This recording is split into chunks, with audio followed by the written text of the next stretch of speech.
Thank you all. Thank you all very much. Thank you all very much.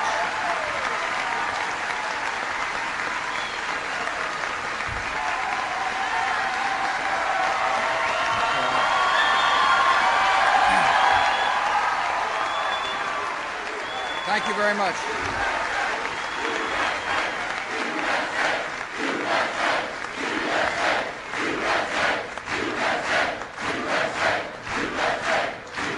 Okay.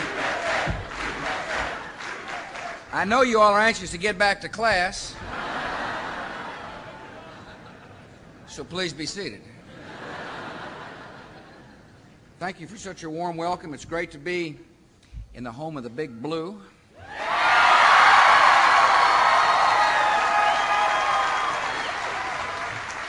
Hamilton High School. I want to thank you all for coming. I particularly want to thank my friend, the governor of the great state of Ohio, Governor Taft, for being here.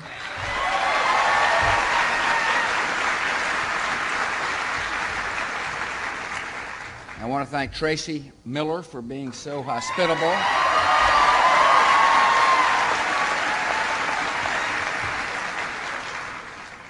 I want to thank all who've come to witness this historic moment. For those of you who've studied history of our government, you know most bills are signed at the White House. But I decided to sign this bill in one of the most important places in America, a public school.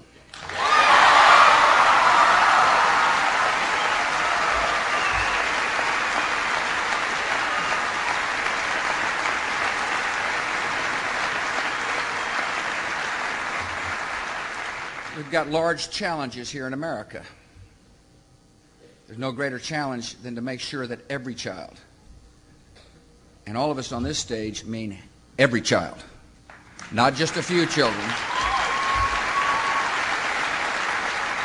Every single child, regardless of where they live, how they're raised, the income level of their family, every child receive a first-class education in America.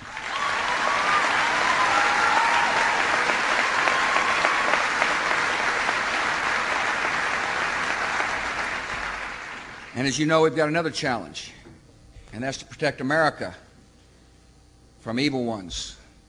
And I want to assure the seniors and juniors and sophomores here at Hamilton High School that the effort that this great country is engaged in, the effort to defend freedom and to defend our people, the effort to rout out terror wherever it exists is noble and just and right, and your great country will prevail in this effort.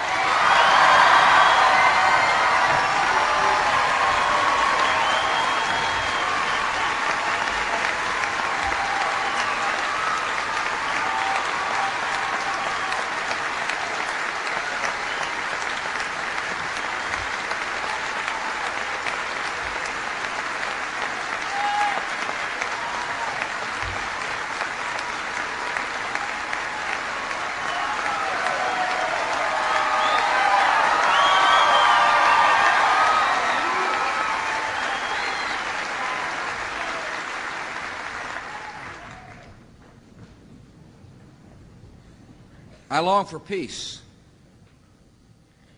but I also understand that if we do not lead the world against terror, that your children and your grandchildren will not grow up in a society that is as free as the society we have today. Freedom is a precious gift that one generation can pass to the next. It is a gift and a promise that I intend to keep to the American children.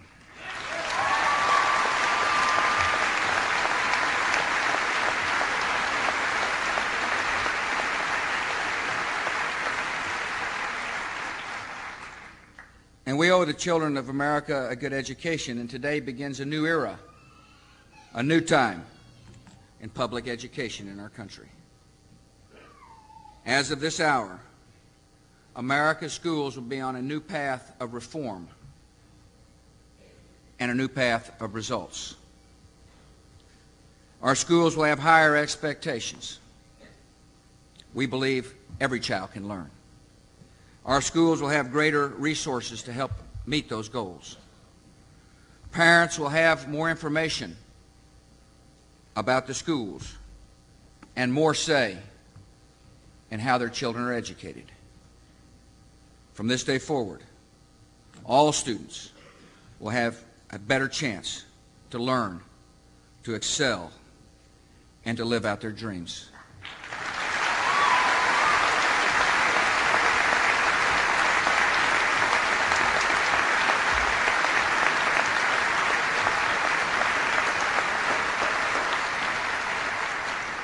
I want to thank the Secretary of Education, Rod Page, for being here and for his leadership.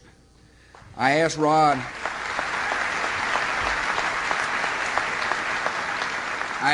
to join my administration because I wanted somebody who understood what it meant to run a school district in Washington, D.C.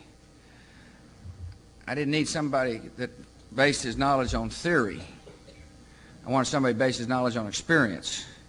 And Rod was a teacher, a school board member, and the superintendent of the Houston Independent School District. He did a fine job there, and he's doing a fine job in Washington.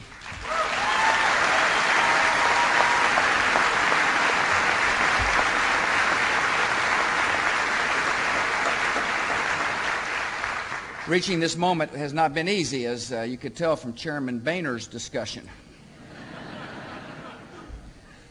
But we made it because of the willingness of 4 fine leaders to do what was right for America. We made it because proud members of the House and the Senate, loyal to their parties, decided to set partisan politics aside and focus on what was right for America.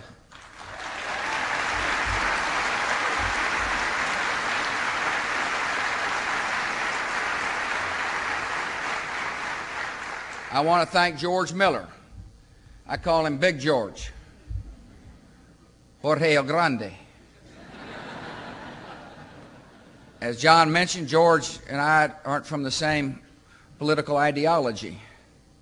Except when I met with George in Austin, I could tell he shares the same passion I share for making sure that every child gets educated, and he, like me and others, realize that a system that simply shuffles children through the schools is a system that's going to leave people behind. And so we made up our minds right then and there to do something about it. I appreciate so very much my friend Judd Gregg from the state of New Hampshire being here. He was my campaign manager in the New Hampshire primary. I still invited him to come with me.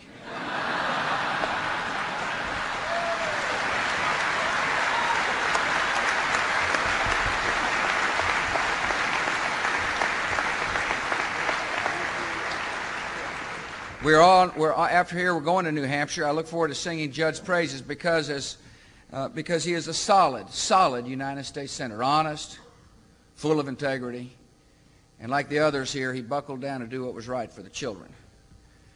And then, of course, there's Senator Edward Kennedy. The folks at the Crawford Coffee Shop would be somewhat in shock when I told them I actually liked the fella.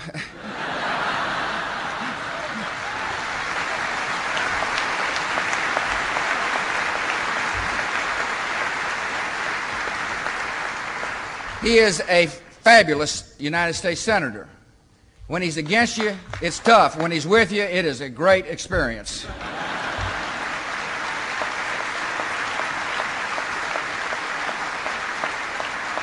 And I'm signing this bill here because it's the home of the chairman, John Boehner.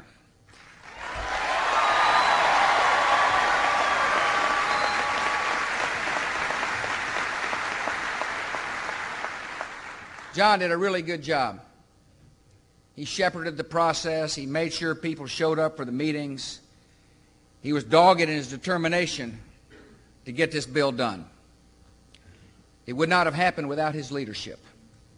And all 4 of these members up here need to be proud of the legacy they've left behind. This is a good bill for the American children, and I'm proud to sign it in their presence.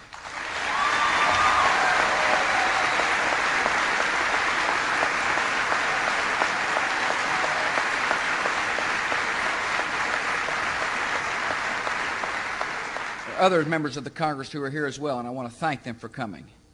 Senator Evan Bayh from the state of Indiana is here. Evan, thank you for your leadership on education reform. Senator Mike DeWine of your state of Ohio, who helped author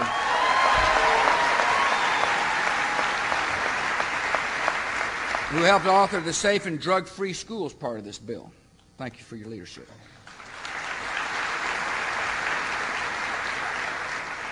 Steve Chabot of Ohio, Van Hillary of Tennessee. Thank you both for coming as well.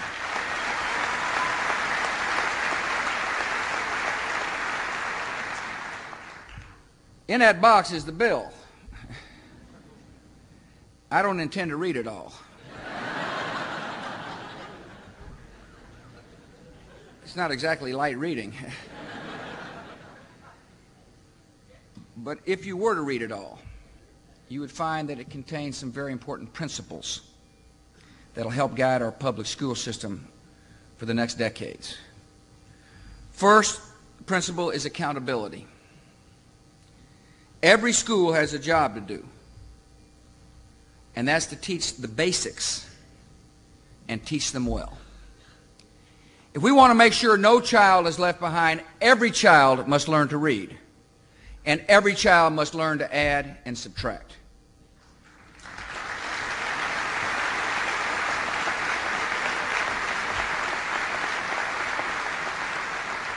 So in return for federal dollars, we are asking states to design accountability systems to show parents and teachers whether or not children can read and write and add and subtract in grades 3 through 8. The fundamental principle of this bill is that every child can learn. We expect every child to learn, and you must show us whether or not every child is learning.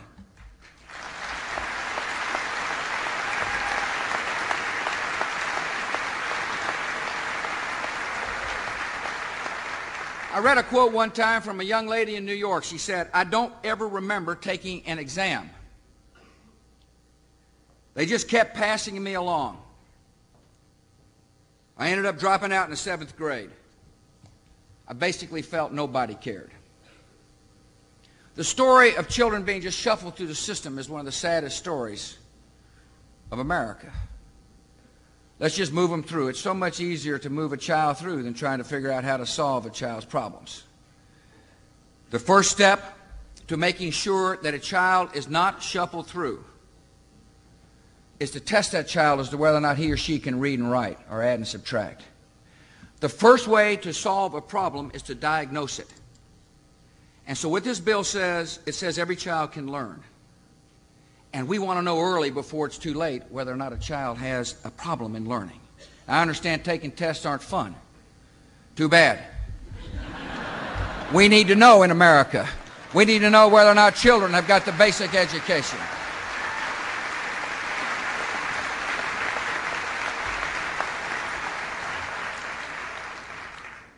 No longer is it acceptable to hide poor performance. No longer is it acceptable to keep results away from parents. But one of the interesting things about this bill, it says that we're never going to give up on a school that's performing poorly. That when we find poor performance, a school will be given time and incentives and resources to correct their problems. A school will be given time to try other methodologies, perhaps other leadership, to make sure that people can succeed. If, however, schools don't perform, if, however, given the new resources, focused resources, they are unable to solve the problem of not educating their children, there must be real consequences. There must be a moment in which parents can say, "I've had enough of this school." Parents must be given real options in the face of failure in order to make sure reform is meaningful. And so therefore this bill's second principle is that we trust parents to make the right decisions for their children. Any school that doesn't perform, any school that cannot catch up and do its job, a parent will have these options: a better public school, a tutor, or a charter school. We do not want children trapped in schools that will not change and will not teach.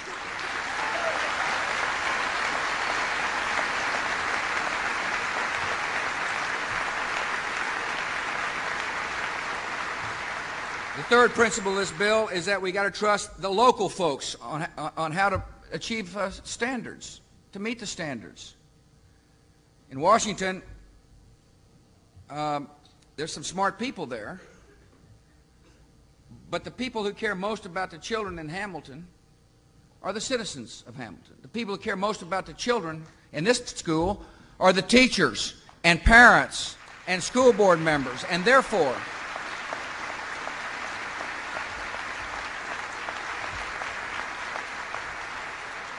schools not only have the responsibility to improve, they now have the freedom to improve.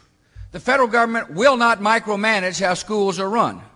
We believe strongly that the best path to education reform is to trust the local people. And so the new role of the federal government is to set high standards, provide resources, hold people accountable, and liberate school districts to meet the standards.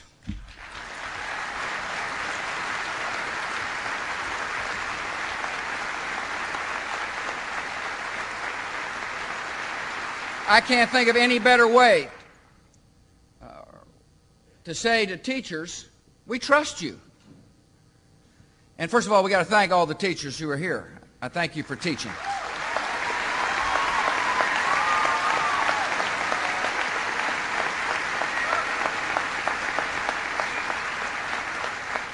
Yours is indeed a noble profession. And our society is better off because you've decided to teach. And by saying we trust local folks, we're really saying we trust you. We trust you. We want you to have as much flexibility as possible to see to it that every child that walks in your classroom can succeed. So thank you for what you do.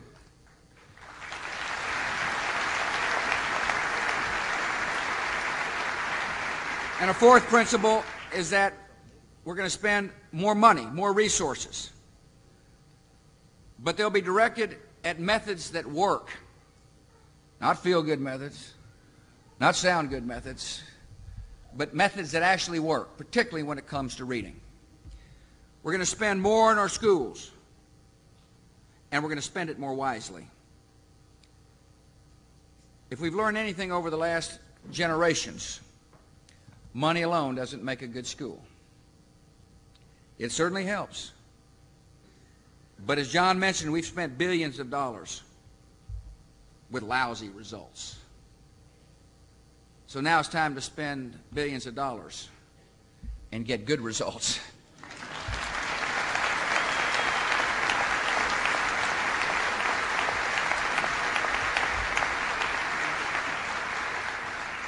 As John mentioned, too many of our kids can't read.